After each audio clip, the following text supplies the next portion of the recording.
बिहार की राजनीति में कभी कभी एक शब्द भी तूफान बन जाता है। इस बार चिंगारी बनी बेचारा। विधानसभा के भीतर कहा गया एक शब्द ऐसा भड़का कि सदन से सड़क तक सियासी पारा चढ़ गया।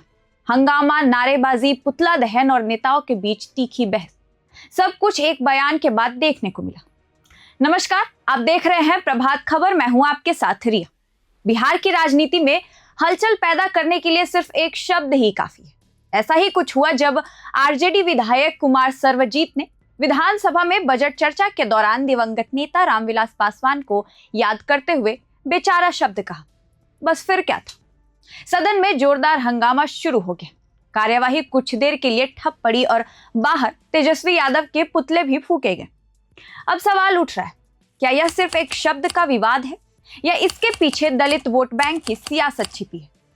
दरअसल कुमार सर्वजीत ने कहा था कि रामविलास पासवान दलितों के बड़े नेता थे और विधानसभा परिसर में उनकी मूर्ति लगनी चाहिए।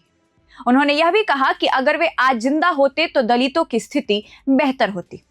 विवाद बढ़ने के बाद विधायक ने सफाई दी कि बेचारा कोई अपमानजनक शब्द नहीं है। उनका कहना है कि उन्होंने यह शब्द सम्मान और भावनात्मक संदर्भ में कहा था। उन्होंने माफी मांगने से भी इनकार कर दिया और दोहराया कि उनकी मांग सिर्फ पासवान जी की प्रतिमा लगाने की थी। अब सवाल उठता है कि इस बयान पर बवाल क्या हुआ। कुमार सर्वजीत के बयान के 4 दिन बाद मामला गर्मा गया। चिराग पासवान ने इसे दलितों का अपमान बताया। इसके बाद लोक जनशक्ति पार्टी रामविलास के नेताओं ने पटना में प्रदर्शन किया और तेजस्वी यादव का पुतला फूका गया। 16 फरवरी को विधानसभा में भी जोरदार हंगामा हुआ। विधायक राजू तिवारी ने माफी की मांग की। सदन में नारेबाजी हुई और काफी देर तक शोर शराबा चलता रहा।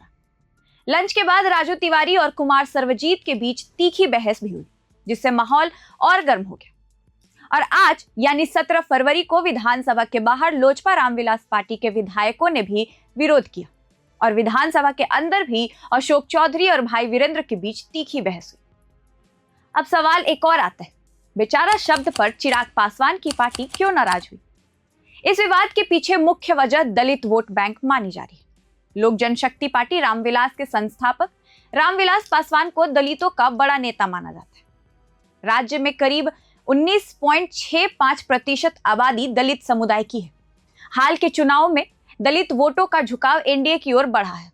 ऐसे में चिराग पासवान अपनी पकड़ मजबूत रखना चाहते हैं। माना जा रहा है कि इसी वजह से पार्टी ने इस बयान पर कड़ा रुख अपनाया है। अब सवाल सिर्फ इतना नहीं है कि शब्द क्या था, बल्कि यह है कि क्या इसके पीछे दलित वोट बैंक की बड़ी सियासी लड़ाई छिपी है या नहीं। फिलहाल इस वीडियो में इतना ही। ऐसे ही और अपडेट्स के साथ आपके बीच आते रहेंगे। देखते रहिए प्रभात खबर। धन्यवाद, शुक्रिया।